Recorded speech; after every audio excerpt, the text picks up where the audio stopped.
So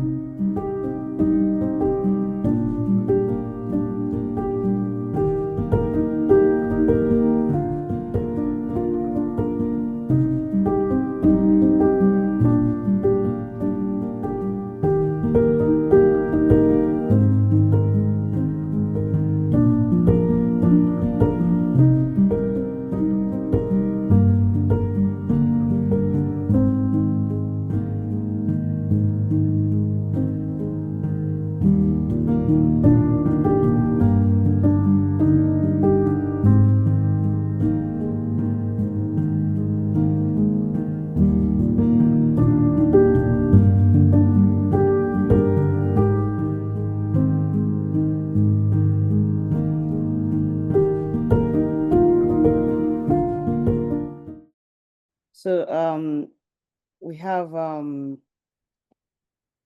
have Dr. Clement Sefa, who is ready to present now. So after Dr. Sefa, we would take a quick break where we would watch a video on Power Slam, which I think is very interesting for us to understand some of the energy problems, especially in rural communities. Before I bring up Dr. Clement, I would introduce Dr. Clement and what he does. Um, so, Dr. Clement Sefa-Nyarko is a lecturer in security development and leadership in Africa at the African Leadership Center, King's College London. With over a decade of experience in academia and international development, he has led numerous projects across Africa and the Asia Pacific. His research focuses on natural resource governance, political theory, peace and security, leadership, and institutional design. Dr. Clement holds a PhD from La Trobe University, Australia, and 2 MAs in population studies and conflict security and development. He specializes in quality and quantitative methods, employing decolonial and innovative approaches to explore African transitions, governance, and nation building. Dr. Clement, welcome to Energies 2.0. And please feel free to share your screen. The floor is yours. Thank you so much for honoring us. Lovely, lovely. Thanks so much, Adenika. Hopefully you can see my screen well. Yes, we can. Just make it full screen. Yes. So look, I'm excited to be here. I think my presentation will be quite short. Partly because what everyone has said today resonates, especially those who spoke about policy level, but also the some of the tensions between global north, global south, the east, the west policy making. I remember earlier on there was Dr. Julian also who spoke about the politics around hydrocarbon vilification, or hydropower vilification and stuff. And some of that comes to play as well in my presentation. Now, my presentation today quickly is looking at how energy policy making itself has to be looked at not just as an objective national or international agenda, an objective, discourse or, undertaking, but it's underpinned by several kinds of subjectivities and some politics as well, some of which are contested, but also some of which are mainstream conversations. And this shouldn't be surprising to anyone really who is an observer of global politics on climate and sustainability. If you look at the very recent discourses led by the US, Trump's US, for instance, that's pulled out of the UNFCCC's climate framework, that's pulling out of many of the climate and sustainability frameworks. And if you look at countries that have also reverted to the use of coal, for instance, Germany, even European countries, because of the war in Ukraine, that's putting pressure on their energy sources and the economy. it tells a story already about how climate and sustainability policy making is not as objective and as predictable as you would think it is. And so the key question asking in this talk, but also in some of my research ongoing, is like, what are the drivers and motivations that shape energy transition policy making? Now, I've focused on national energy transition policy making because post the Paris Agreement, many countries have resorted to consolidating all energy policy making around what they call national energy transition frameworks. Many countries have them, others don't. But even countries that don't have national energy transition frameworks still have some kinds of policies that address the questions of climate and sustainability. And so the question is, what really shapes these policies? There are several factors that shape them, and I'll go into some of that in a moment. But when, together with my colleagues here at King's, we did a study, a scoping of global nations and their policy making. We came up with some framing in terms of what really, a categorization of the kind of countries we have and what could be motivating their policy making. It was a global study, but specifically we looked at Ghana, Nigeria, Denmark, and then Barbados, but also UAE and New Zealand. Now, the interesting thing is that these 5 countries, together with several others we looked in the Kurzui, gave us a sense that in fact there are about 3 kinds of countries globally. When 3 kinds of countries in terms of the way they approach their energy transitions and then climate and sustainability. The first category we called the good faith movers. And those are really, countries like the small island states, Barbados, you have, Mauritius, you have, those Pacific Island countries, for instance, that are very vulnerable, but also that have a lot of interest in making sure that climate and sustainability is gotten right and that policy making really is made to resolve some of the climate crisis that we face. Now, for these countries, you'd realize that they have often clear policies, and even if they don't have clear policies, it's just because they don't have the capacity or the resources to put it in place, but are working towards making sure that there's objectivity, but there's also clear outcomes around their policy making. Now, these countries are really in the minority if you look at the trends across the world. Denmark is a good country, a good European country that's very good at that, uses wind energy very well, exports some of its good practices around the world. And obviously, like almost all small island countries are in that category. Now, that is important because then when you begin to think about every country in the world and how policies are made, then you begin to see how to see the policies and the motivations behind them. I'll go in a moment. I'll go to the next slide to look at some of the key drivers and motivations of these kinds of actions in a more general, synthesized way. There's also the next category of countries, which we call the systemic contesters. Now, in this category will be most African countries, but also Latin American countries. These are countries, in fact, some Asian countries fall into this category as well.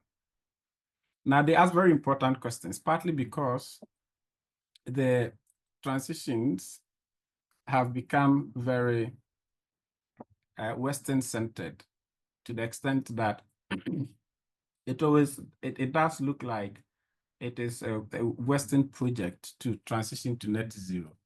And yet the question of, well, how did we get to the point where we have the climate crisis we have now has not been adequately answered, and there's no proper ownership of, who did the most emissions. Why should every country have to worry about, cutting down on emissions? And why should Africa even care?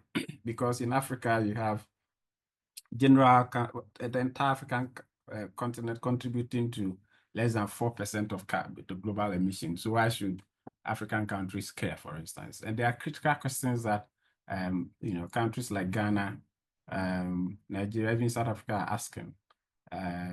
Like whose energy transitions are we talking about? When you talk about critical minerals and how they are important for the transition to net zero for clean technology, questions are like whose criticality really, who determines whether lithium or graphite or cobalt is of importance to the transitions, and why should we call them critical minerals when in fact in many countries like DRC, these minerals are not critical, they are just available, but the criticality is defined really around Western countries' vulnerability to the supply chain of these critical minerals, for instance, and how they believe that their economies are dependent on those critical minerals for their technology and development, and therefore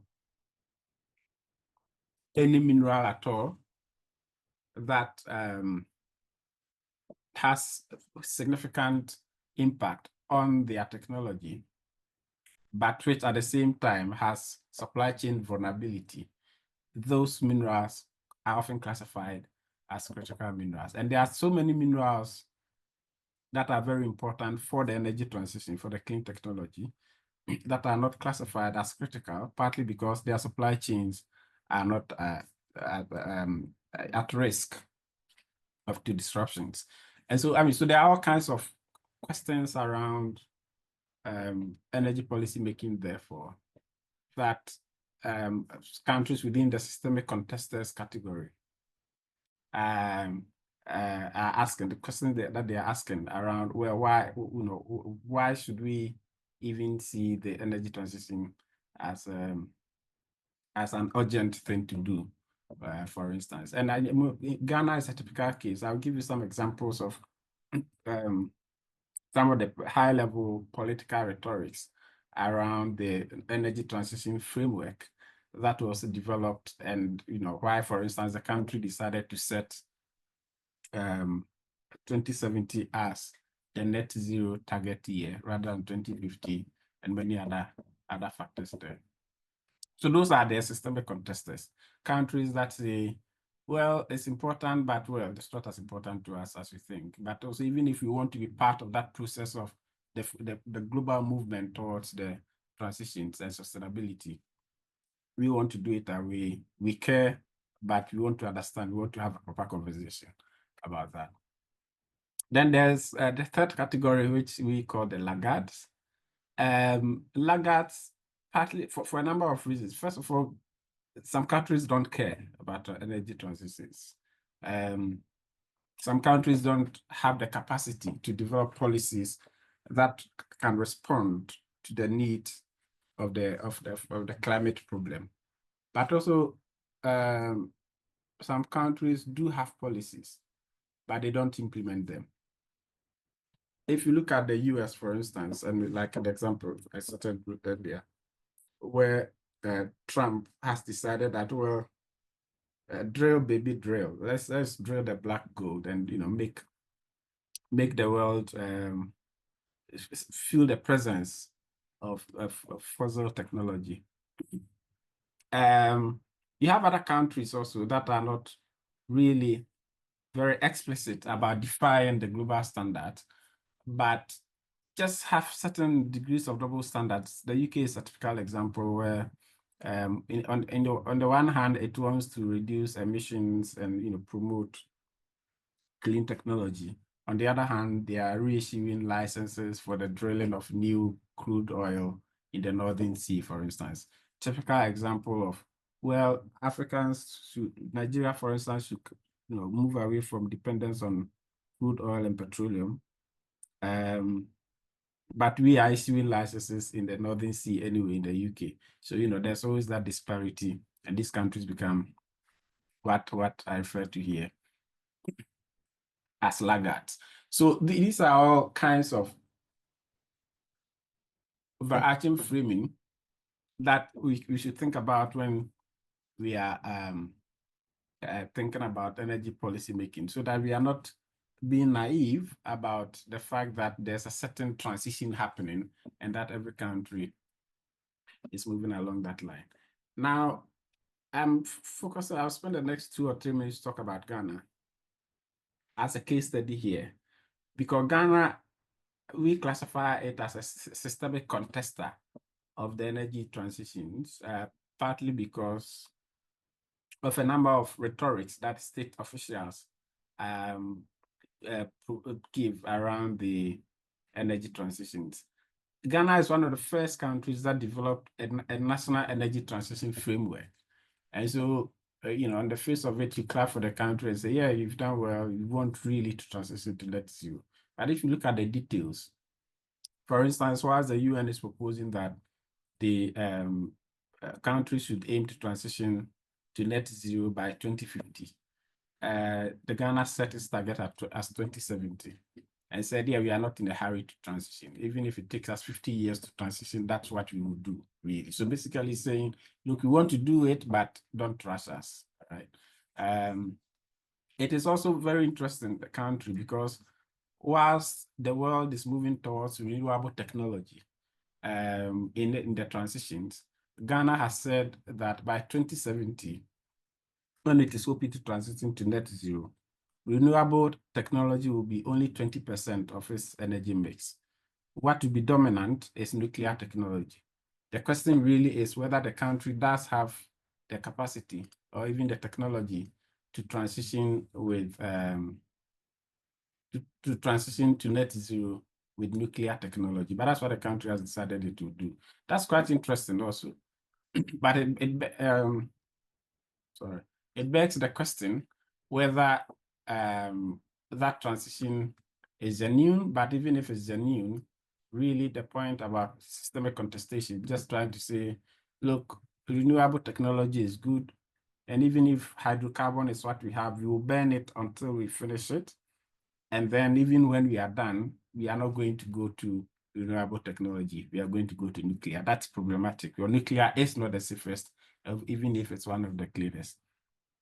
And so, yeah, there are several other factors. And if you hear ministers of state and government officials, but also even technocrats, some of the comments they make are what I've highlighted here as well, just to demonstrate that systemic contestations around Ghana's energy transition policy making. But Ghana is not alone. Generally, most African countries fall into this category of countries that are systematically resisting that transition through their policy, but you didn't see that clearly written in the policies. But if you read behind the lines, you know that those are systemic contestations. And probably, I think this will be the only case study, the only other case study I would give. Barbados is a very small island country that is not the poorest, but it's not the richest, but it's, so it's somewhere in between there. And its leader has systematically contested the financing model for the transition. And we all know, many of you know already, through the Bridgestone initiative, where there's a critique of the way funding for climate and sustainability is often seen as a way of compounding the debt of small island countries, but also even general countries across the world in the global south. Because if the climate and sustainability, the net zero project and the climate action project is a global project, then countries should be able to fund their project without incurring more debt.